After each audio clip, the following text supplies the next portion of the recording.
नमस्कार. आज मराठी कालगणनेनुसार नववर्षाचा प्रथम दिवस चैत्र शुद्ध प्रतिपदा. आजच्या दिवशी गुढी उभारून मांगल्याची उत्साहाची गुढी उभारून नववर्षाची सुरुवात केली जाते. आजच्या दिवसाचे महत्त्व हे अनेक गोष्टींसाठी आहे. जसे की ब्रह्मदेवाने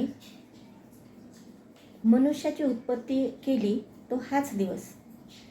त्यानंतर शालिवाहन राजाने शाकालचा पराभव करून शक संवत्सर सुरू केलं.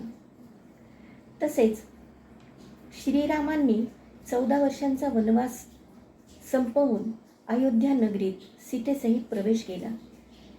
या दिवशी अयोध्यावासियांनी अयोध्या नगरीमध्ये पताका आणि गुढी उभारून आजचा दिवस उत्साहात साजरा केला. हे गुढी उभारणं म्हणजे काय, ती कशा प्रकारे उभारली जाते याची एक शास्त्रोक्त पद्धत आहे आणि घरोघरी याच पद्धतीने गुढी उभारली जाते. गुढी उभारण्यासाठी सर्वप्रथम एक बांबूचा वेळू स्वच्छ धुवून घ्यावा. त्यानंतर त्यावर रेशमी वस्त्र लावावे आणि त्यावर एक तांब्याचा किंवा आपल्याकडे जो उपलब्ध असेल तो गडू किंवा तांब्या त्यावर ठेवावा. त्यानंतर ह्या गुढीला आंब्याचे पानं, त्यानंतर कडुलिंबाची पाने, फुले आणि साखरेच्या गाठीचा हार वाहतात म्हणजे लावतात.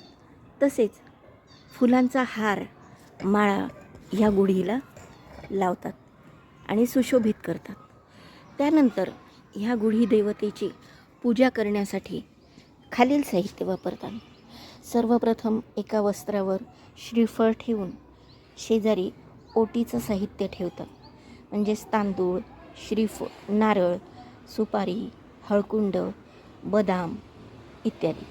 तसेच विड्यांच्या 2 पानांवर एक पैसा, सुपारी असे ठेवून शेजारी प्रसाद ठेवून देवीची मनोभावे पूजा करतात.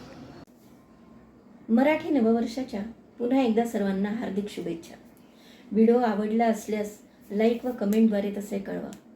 तसेच व्हिडिओ शेअर करून अधिकाधिक व्यक्तींपर्यंत माझा व्हिडिओ पोहोचवा आणि सबस्क्राईब केले नसेल तर माझ्या चॅनलला एकदा सबस्क्राईब करा. धन्यवाद.